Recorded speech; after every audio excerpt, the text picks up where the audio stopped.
On a tous cet ami, celui qui dit « je serai toujours là pour toi ». Et on le croit. Bien sûr. Et puis un jour, on traverse un moment difficile, on a vraiment besoin. Et là, cette personne s'évapore. Plus de son, plus d'images. Exactement. Les messages restent sans réponse et la vraie douleur, finalement, ce n'est même pas d'être seul, c'est ce décalage, ce fossé entre la promesse et la réalité. On se dit « comment j'ai pu me tromper à ce point ?» Oui, comment j'ai pu ne pas le voir venir? C'est précisément ce puzzle qu'on va essayer de déchiffrer aujourd'hui.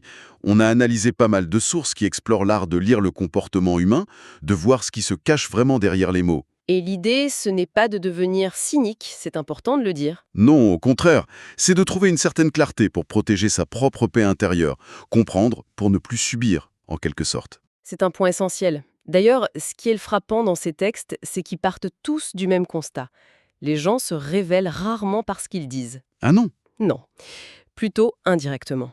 À travers leurs habitudes, leurs réactions instinctives, la façon dont ils gèrent la pression. En fait, la plupart de nos déceptions viennent d'une erreur de notre part, la projection. On plaque nos propres valeurs sur les autres. C'est ça. On s'attend à ce qu'ils réagissent comme nous, on le ferait. Le vrai pouvoir, d'après ces sources, c'est juste d'apprendre à voir les gens tels qu'ils sont. Et non comme on voudrait qu'ils soient. Exactement. Et c'est ça qui met fin au chaos émotionnel. D'accord, alors, allons-y. Une des premières idées, et elle est assez déstabilisante, c'est que la plupart du temps, on n'est pas vraiment nous-mêmes. Ah oui, l'idée de la performance. Oui, les sources utilisent une expression forte. Performing, not being. On est en représentation, on joue un rôle. Ça semble un peu extrême, non? On n'est pas tous des acteurs. Non, bien sûr, mais il faut le voir de manière moins théâtrale. Dès l'enfance, on comprend que pour être accepté, pour être aimé, il faut suivre certaines règles. Le gentil garçon, la fille sage. Voilà. L'employé proactif. Ces adaptations, ce sont des stratégies de survie sociale. Et à force, elles deviennent des réflexes, des habitudes si profondes qu'on finit par les confondre avec notre identité. C'est ça, le masque social. Et on en change selon la situation. Toujours. Au bureau, on met le masque de la confiance, de la compétence. Avec des amis, celui de l'humour, de la décontraction. Je vois. Ce n'est pas une tromperie consciente, c'est plus une sorte de pilote automatique social. C'est tout à fait ça. Mais alors, si tout le monde porte un masque, comment on sait ce qui est vrai? Les sources disent que les mots sont le signal le plus faible, et ça m'interpelle. On passe notre temps à communiquer avec des mots. C'est tout le paradoxe. Les mots sont notre principal outil, mais ils sont aussi le plus facile à manipuler. Quand quelqu'un parle, il ne décrit pas tant la réalité de qui il est, Mais plutôt l'image qu'il veut projeter. exactement, c'est du marketing personnel. On veut tous être vus comme honnêtes, loyaux, courageux, alors on utilise les mots qui vont avec cette image. L'exemple classique, c'est la personne qui répète à qui veut l'entendre que l'honnêteté, c'est la valeur la plus importante, mais qui... Mais qui devient blême et change de sujet dès qu'une conversation un peu difficile s'annonce. C'est exactement ça. Et c'est là que le comportement devient une sorte de confession inconsciente. C'est ce qu'on fait quand le pilote automatique prend le dessus, quand on n'a plus l'énergie de gérer son image. Et où est-ce qu'on doit regarder alors? Les sources suggèrent 2 ou 3 choses très simples.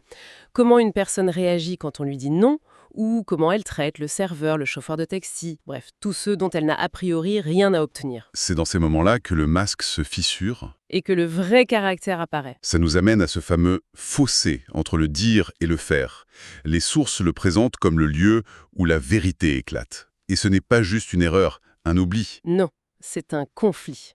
Oui, un conflit fondamental entre l'image de soi et les habitudes profondes. J'ai noté une phrase qui résume ça parfaitement.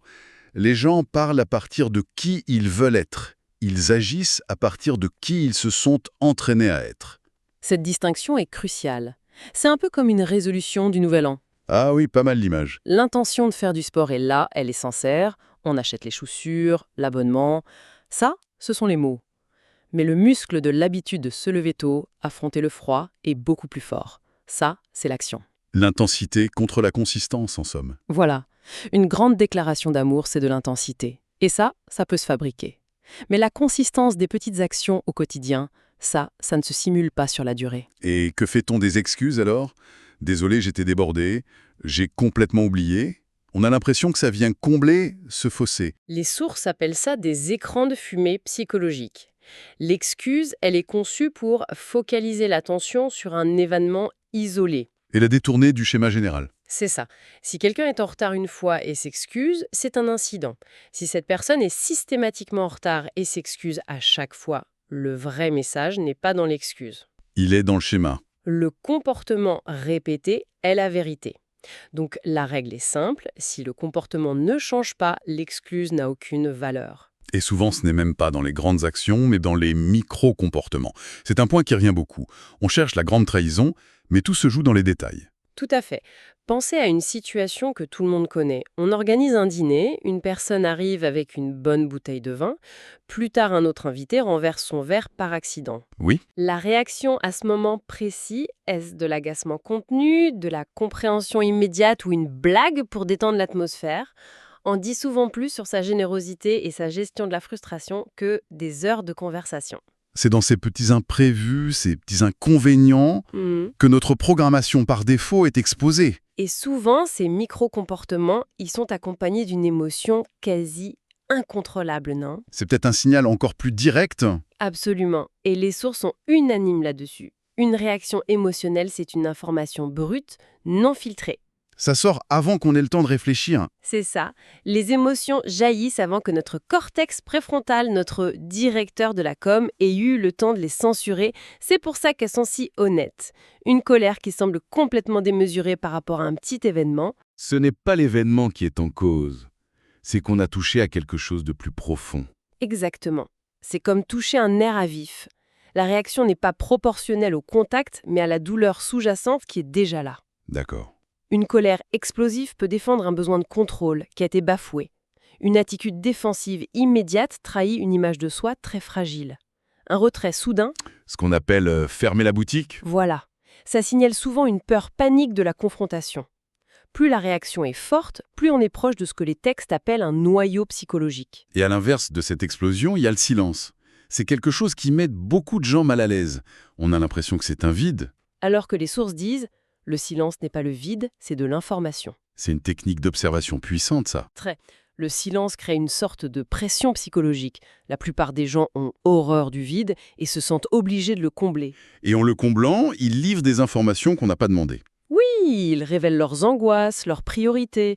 Et le silence montre aussi la solidité intérieure.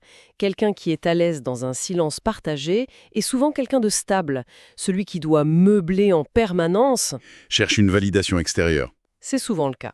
Mais il faut faire la différence, j'imagine. Il y a le silence de quelqu'un qui écoute et le silence de quelqu'un qui se ferme, qui boude. Oui, et la distinction est cruciale. Le premier est une forme de présence. Je suis là, avec toi, j'absorbe ce que tu dis. Le second est une forme d'absence, de retrait. Un mur. Un mur, exactement. L'un est un signe d'engagement, l'autre est un signe d'évitement. D'accord. Jusqu'ici, on a parlé de signaux assez subtils. Mais les sources évoquent des situations qui agissent presque comme un révélateur chimique. Des moments où le masque tombe presque à coup sûr. Ah oui, les tests ultimes du caractère. C'est ça. Le premier est d'une simplicité désarmante. Observez comment une personne traite ceux qui n'ont aucun pouvoir sur elle et qui ne peuvent rien lui apporter. Le livreur, le technicien, le personnel de nettoyage. Exactement. Quand il n'y a aucun gain social à être poli ou respectueux, le comportement devient pur. C'est là qu'on voit la différence entre la politesse, qui peut être une stratégie, et le respect, qui est une qualité de caractère. Ça me fait penser à cette excuse qu'on entend souvent. Oui, il est comme ça avec les autres, mais il est différent avec moi. C'est une illusion rassurante, j'imagine. C'est l'une des illusions les plus tenaces. Bien sûr qu'une personne adapte son comportement, mais une adaptation de comportement n'est pas une transformation de caractère. Un schéma de fond, qu'il s'agisse de mépris ou d'irresponsabilité, finit toujours par refaire surface. Et qu'est-ce qui fait sauter le masque? La familiarité et le stress.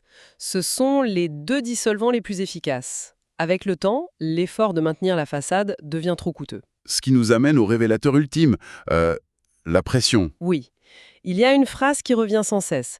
La pression ne crée pas le caractère, elle le révèle. J'aime beaucoup cette phrase. Quand on est sous stress, fatigué ou face à un enjeu majeur, notre cerveau passe en mode survie.